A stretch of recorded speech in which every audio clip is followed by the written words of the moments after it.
Hi, my name is Laura Frood. I'm producer here at Articulate Cultural Trust and one of the creative catalysts that was involved in the UNCRC Innovation Project in partnership with Education Scotland and e-Sgoil. So this project, funded by Corra Foundation, was designed to bring together different groups of learners from across Scotland who often find that their needs are not met in education. And part of the process was recruiting creative catalysts, so people who work in creative industries, animators, people working in media. We had visual artists, sculptors, lots of different creative practitioners to think differently about how we might shape an education system which is more supportive and more rights-based for these learners. I think there's going to be a great deal of learning, not just for ourselves, but hopefully system-wide learning that will come as a result of this project. We have worked with different groups of young people, some of which have been much easier to reach and to engage than others. We felt that the Creative Catalyst model, where an external organisation was brought in, was the best way of getting the authentic young person's voice. We've found that that's worked really well in some circumstances and for some groups of young people. But for others who are particularly fragile and distrusting and who have had a particularly difficult experience of learning and of life in many ways, that relationships take time to build up, and for some of our young people they've felt it much easier to share their story with the people they know best rather than somebody who's come in from the outside. On the 13th of December last year, we brought together all of the creative catalysts and educational settings here in our studio in St Vincent Street in Glasgow. And the day was designed to capture feedback and learning from the project and synthesise this into action planning going forward in ways that we might make a better education system for all children and young people. Throughout the project, we worked with learners in different settings. So we worked with children living in kinship care, children and young people living in secure and residential care. We also worked with refugee and asylum seeking children, as well as interrupted learners, so learners who might learn online rather than in a physical school. We also worked with young people living in the Western Isles who preferred to learn in Gaelic. So the day consisted of 3 separate activities. First was the Petra Kucha presentations, where we learned about the kind of different settings and what the practitioners had learned in each different setting. The inception of the initiative was interesting in that we knew we needed to frame an engaging project to investigate education provision for young people across sectors known to work with young people who can't or won't. The lack of definition and specificity in the project at the start concerned me. We entered into the project in the dark, and this was synonymous with young people's experience of starting life at Rossi. As someone new to the sector and not involved in admissions, I found this upsetting, but now have clarity on this and understand that transitions in themselves can cause trauma and are fraught with dysregulation and delay. The work at the end of this project was never intended to be my own, and I would argue that although you're seeing comic strips I've drawn, the pen was held and guided by everyone I met and worked with during my time at Rossi. It's through collaboration with children and young people that we can understand the way they see and experience the world.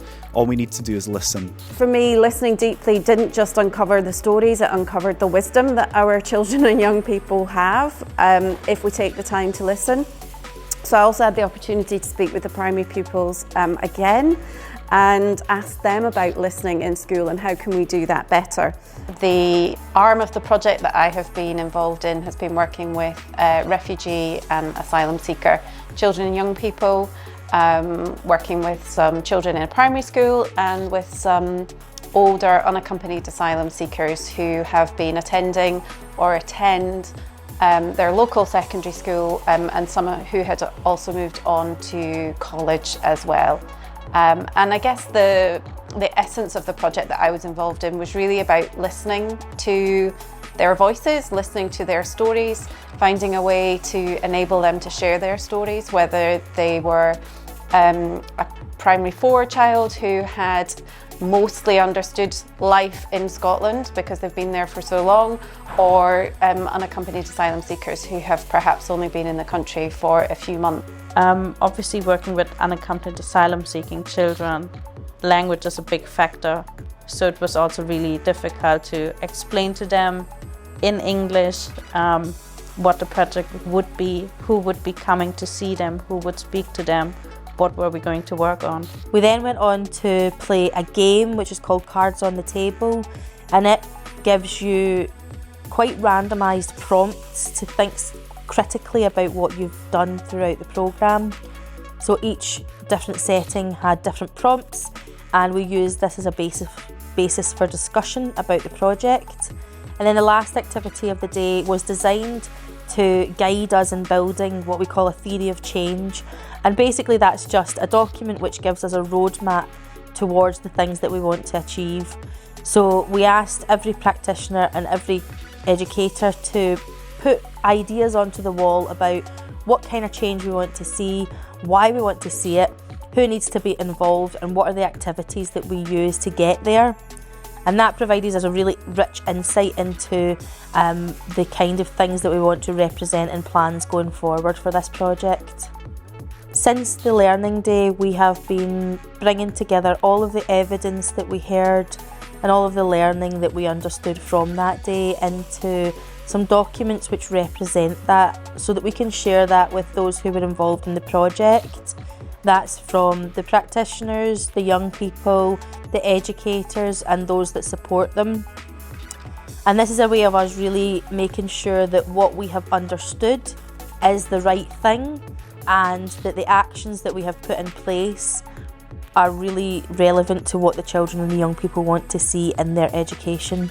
Another consideration for us has been, well, it was actually one of the young people who said, well, how do I share my story if I don't like my story? And for me personally, having seen how some of the creative catalysts have enabled young people to tell their story through a proxy, through the use of animation, through the use of comic books, where a young person isn't identified as being the source of a story, but that story is still being told via some form of animation or through a character that is created, and allows for that young person to tell their story in a way that doesn't necessarily expose them as being the one who's telling that story. So I think the power of the arts to engage young people and to enable them to have their say in a way that doesn't trigger any undue anxiety for them has been a particular learning point for me, and I know for colleagues and partners who've been involved in the project as well.